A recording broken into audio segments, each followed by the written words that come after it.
what is real will prosper.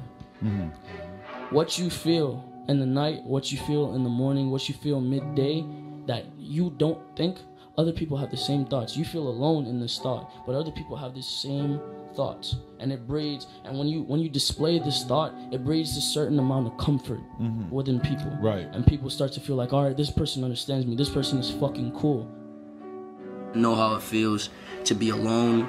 I know how it feels to be around people and feel alone. Like, I'll be around a million people and I'll like still feel alone. Like, even sometimes, like, all right, like I'll go out even with my own friends, like my previous friends, and I just would feel alone. And I've just, like, you know, I'm in a position now where I was friends with a lot of people and I kind of felt abandoned. I've seen people choose material items over me. I've seen people choose status quo over me.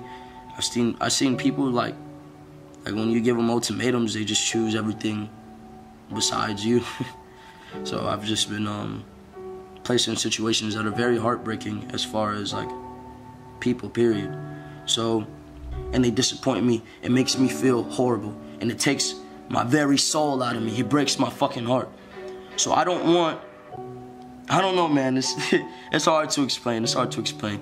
When you know what it feels like to feel for somebody, and when you have this genuine feeling that you get from somebody, and you make that person your source of happiness, obviously it becomes like they become your drug. You know what I'm saying? This girl became like my drug. There's no way. It just sucks when it gets to a point to where there's no way to change what happened.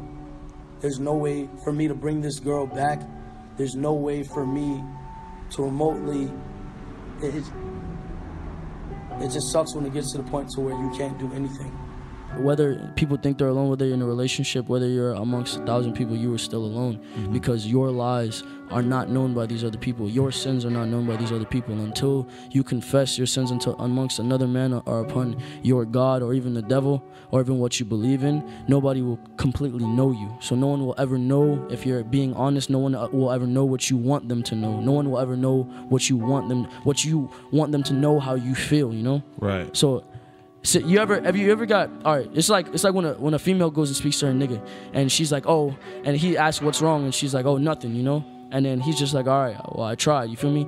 That's not the response you want. Right. That made you feel alone, because this nigga, you feel like this nigga don't care enough to hear what the fuck you talking about, you feel me? So then you get this feeling of being alone, even though you're in a relationship at that. Right. So my thing is, like, I've sinned so much, I've done so much, I've seen so much, and I know what others don't know about me or about this world at that, and it's being alone. So you feel alone because you don't have anybody who truly understands everything that you've been through?